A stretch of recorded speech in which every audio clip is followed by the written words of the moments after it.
함께하는 교회 성도 여러분 안녕하십니까? 8월 11일 토요일 레위기 5장 1절부터 6절 말씀을 함께 묵상해 보고자 합니다.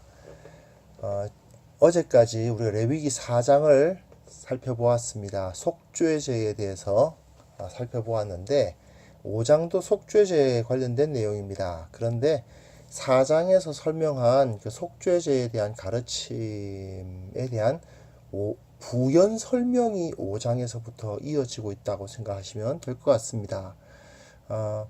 그러니까 속죄제라는 것이 어떤 거냐 다시 한번 기억해 보십시오. 속죄제는 부지 중에 범한 죄인데, 그러니까 실수로 범한 죄인데 다른 사람에게 특별한 피해가 가지 않아서 배상 의무는 발생하지 않는 죄에 대해서 그 속함을 받는 제사입니다.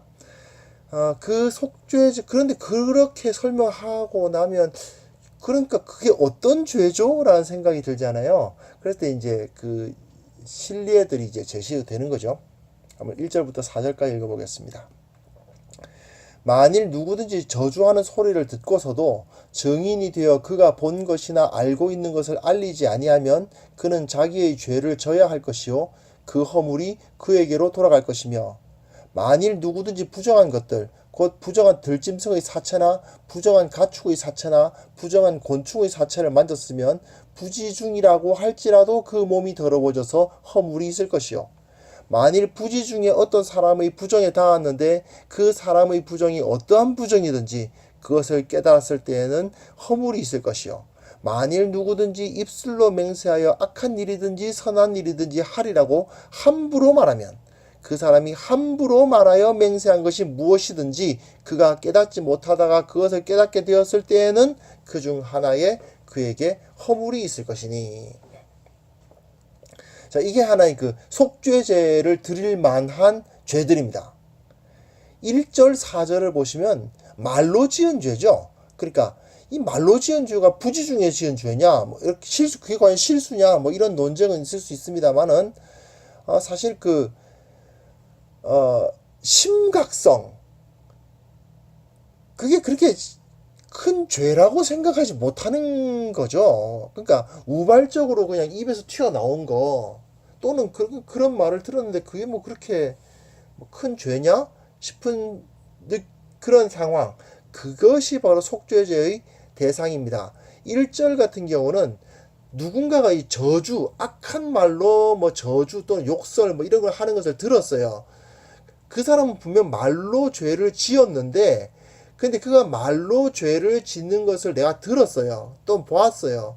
그런데도 불구하고 내가 그 사람의 죄에 대해서 뭐 그렇게 뭐랄까 나쁘게 생각을 안 하는 거예요. 뭐 그럴 수도 있지. 그러고는 그 사람이 어떤 그 말로 지은 죄 때문에 누군가로부터 고발을 당했거나 지적을 당했을 때, 난 못 들었는데? 뭐 이렇게 하는 거 있잖아요. 또는 그럴 수도 있지. 또 이런 정도의 태도, 즉 그것에 대해서 증언하려 하지 않는 태도, 그런 것도 죄입니다. 속죄죄를 드려야 할 만한 죄라는 것이죠. 4절의 경우는 함부로 이제 말하고 맹세하고 약속하고 그런 거 말하는 거예요. 아무렇게나 막 떠버리면서 말하는 거죠. 악한 일이든지 선한 일이든지 말입니다. 악한 일이든지 뭐 불같이 화가 나서 그 녀석 뭐 죽여버리겠다 뭐 이런 이야기를 하잖아요. 뭐 그런 화를 내든지, 또는 이제 선한 일이든지, 내가 꼭 이거 지킬게, 내가 꼭 이 돈 갚을게, 뭐 이런 거 이렇게 하리라고 함부로 약속을 하다가 그 지키지도 못할 약속을 하는 거죠. 또는 막 그 악한 말을 한다든지 하는 거, 그것이 허물이 있는 것입니다. 2절 3절은 현대인들이 보기엔 조금 뭐야 싶은 생각이 들지만, 부정한 들짐승의 사체, 그 시체를 만지는 사체, 가축의 사체, 곤충의 사체를 만졌으면 부지중이라 할지라도 몸이 더러워진다. 또 어떤 사람이 여러 가지 이후에 나오지만 여러 가지 부정한 그 요인 가운데 있는 사람과 접촉하면 부정해진다 이거죠. 그럼 그 부정에 대해서도 속죄제를 드려야 했습니다. 이런 식으로 이런 그 종교적인 정결례라고 그러죠. 정결례를 어기거나 또는 그냥 좀 우리가 보기엔 좀 사소한 수준의 그 말로 짓는 죄들, 이런 죄들에 대해서 속죄제를 드리도록 규정이 되어 있었습니다. 자, 근데 이런 문제에 대해서 이들이 어떻게 해결해야 되는지 한번 보십시오. 5절, 6절 보십시오. 이 중 하나의 허물이 있을 때에는 아무 일에 잘못하였노라 자복하고 그 잘못으로 말미암아 여호와께 속죄제를 드리되 양떼의 암컷 어린 양이나 염소를 끌어다가 속죄제를 드릴 것이요 제사장은 그의 허물을 위하여 속죄할지니라.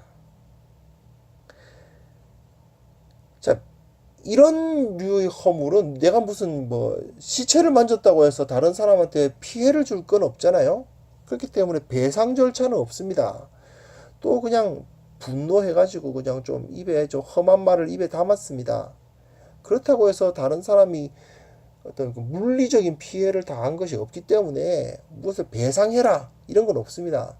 그러나 그럼에도 불구하고 아무 일에 잘못하였노라 자복해야 돼요. 즉 스스로 자기 잘못을 인정해야 돼요. 누구 앞에서요? 적어도 제사장 앞에서. 게다가 이 성소에다가 이 속죄제 드리러 이렇게 제물을 가지고 오면 저 사람이 무슨 잘못을 했나 하고 사람들이 볼 거 아니에요. 즉 속죄제를 드린다는 것 자체가 내 죄를 공개적으로 인정한다는 뜻이거든요. 단순히 그냥 말로만 잘못했다 하고 끝나는 것도 아니죠. 양, 염소 바쳐야 됩니다. 게다가 내가 좀 지위가 높아, 제사장이야, 또 족장이야, 이렇게 되면 어떻게 되죠? 소를 바쳐야 돼요. 뭐 때문에? 입에 욕설 좀 담았다고, 또 더러운 시체 좀 만졌다고. 이게 이제 우리가 보기에는 굉장히 사소한 문제인데 그 사소한 문제를 해결하기 위해서 상당한 비용을 지불해야만 했습니다. 우리가 보기에는 현대인들이 보기엔 좀 불합리해 보일 수도 있습니다. 그러나 이것이 이스라엘 백성들에게 요구되는 하나님께서 요구하시는 거룩입니다. 이것이 바로 정결한 백성의 모습이에요.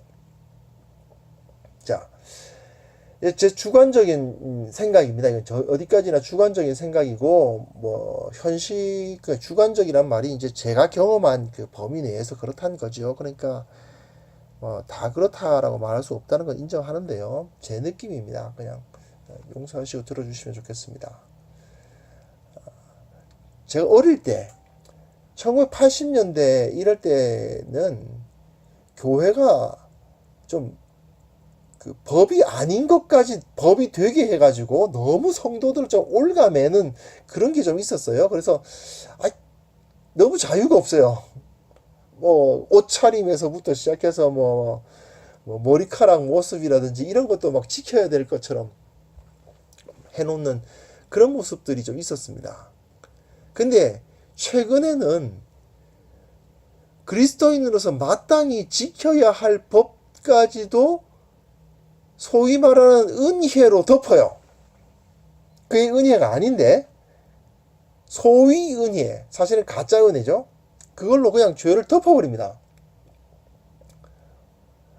그래서 안 지킵니다. 마땅히 지켜야 할 것을 안 지키는 현실을 우리가 목도를 하고 있지 않습니까? 뭐 다른 사람들 이야기할 거 없이 목회자들이 그래요. 유명한 목사님들, 스타 강사님들이 그래요. 두려움 없이 법을 무시하고 그러고 있으니 거기서 배우는 일반 성도들은 도대체 어떻게 되는 걸까요? 그것도 이 속죄제를 드릴 만한 범죄가 아니라 사실은 돌 맞아 죽을 짓을 해놓고도 그렇게 뻔뻔스럽게 그냥 강대상에 그냥 서는 그런 일들이 이제 현실적으로 있습니다. 그런데도 불구하고 거기 가요. 거기 가서 예배 드리고 그 사람 설교 들어요. 네. 좀 제가 느끼기에 좀 이상합니다. 사실 주일장이 이런 이야기 하는 거 부담스러운 이야기이긴 합니다. 제 입장에서도. 하지만 속죄제 이 말씀을 묵상해 보면 해볼수록 이 부분에 대해서 우리가 좀 더 깨어 있어야 합니다. 이 죄 문제에 대해서 우리가 너무 가볍게 생각해요.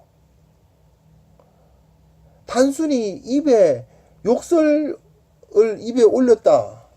다른 사람이 그 욕하는 걸 들었는데 그걸 이제 없었던 걸로 해줬다. 이 정도를 가지고서도 양을 바치고 소를 바치고 염소를 바치고 해야 됐단 말이죠. 물론 예수님께서 우리의 모든 죄의 대가를 치러주신 것은 맞습니다. 그러나 그렇다고 해서 이제부터는 우리가 마음껏 죄를 짓고 그 다음에 그 죄에 대해서 입으로만 회개합니다. 잘못했습니다. 이렇게 하면 되는 게 아니에요.